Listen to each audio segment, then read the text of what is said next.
Okay, so this is a 2013 Dodge Challenger SXT. It has a 3.6 engine inside of it. I'm doing an oil pump on this car.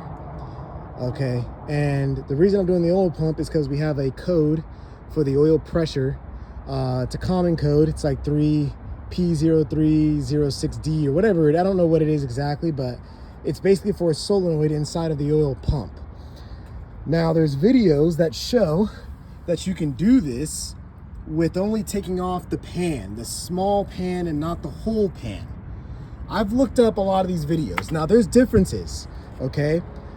All of these don't look the same. These 3.6s don't look the exact same as they normally do that you've probably seen videos on.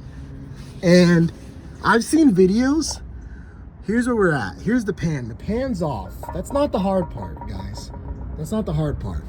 So the pan's off, right? The pan is off. Some people take this off and they make this this looks easy. Like it's just a 10 mil, you can get to it nice and easy. Not on this one. When you have the Dodge Challenger, the 2013 Dodge Challenger, it's a little different. Let me see if I can just zoom out so you guys can see a little bit better. So there's a couple things, a couple tips. Number one, this is not easy. People say this is not easy. I just got done. I probably spent, what, 4 or 5? I'm probably gonna be spending like 7 hours on this. Maybe now that I've done it one time, it'll probably be quicker. It might take me 4 hours. But I was considering about taking off this whole pan because this was not easy. Here's one tip, a couple tips. The first problem is that little plug up there. That plug is not easy to get in. How I got it in, I basically got it started. So you just push it in and just let it hang there. While it's hanging there, I did have this oil pump, just a couple threads on 2 bolts. Should be one there and then one there. I put a couple bolts in and I just let this hang. And then I used a pry bar, kind of like this guy, a nice long one too. And I got my pry bar in there, kind of like this, and then I pushed it in. If you can see me, see the pry bar? I pushed it in with this pry bar. I had to push it in kind of hard. So what I would recommend is, I did see a video that said put on the O-ring of that connection, put wheel bearing grease. I did that. I put wheel bearing grease so it comes in really easily. I was pretty kind of light on it though, so I probably put a good amount, and then I'd push it in. That's how I did it that's how I did it. And it wasn't easy, but I got it in. Getting it to line up. So on this, the wire is actually a little stiff.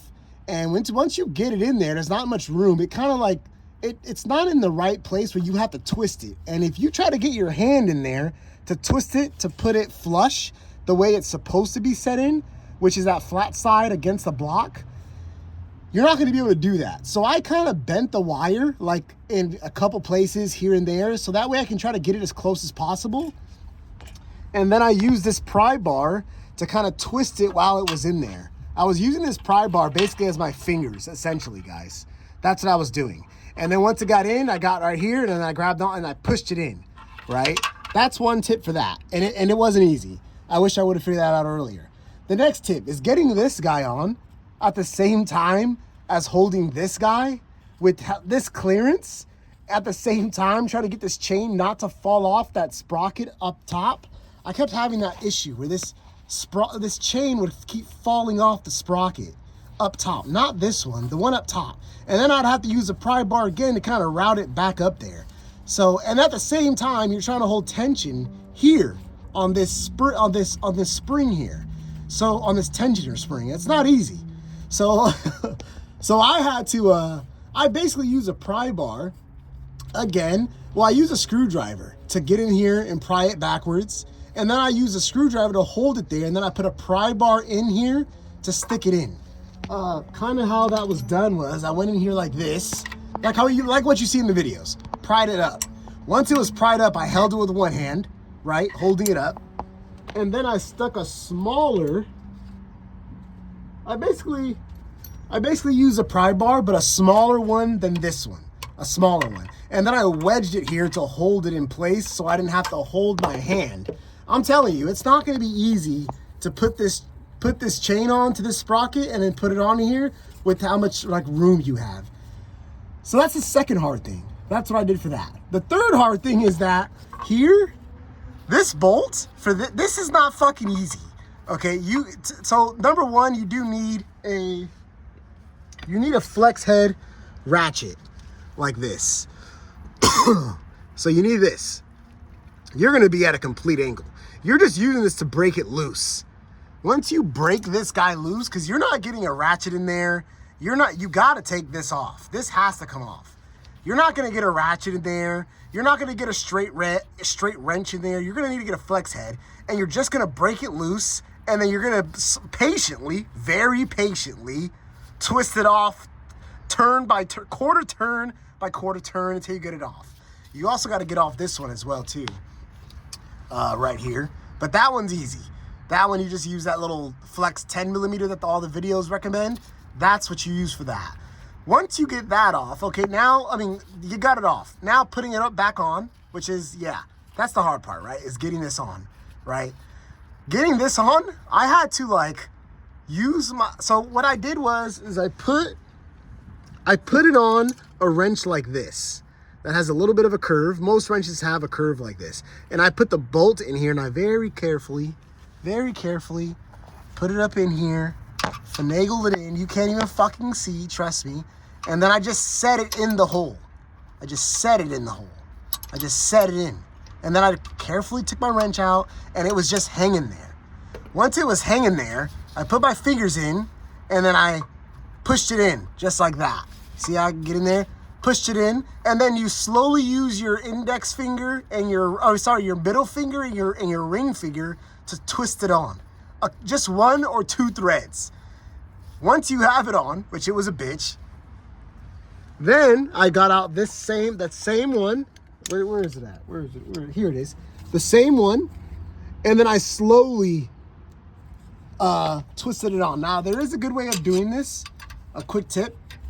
If you actually take this, you could actually just kind of pull it down and twist it on a lot faster. See that? I'm just kind of, it's hard to do with one hand, but if you just do this, it'll twist on. It's actually twisting on right now. Yeah, see how I just twisting on? That's how I was doing it. I tighten it all the way down.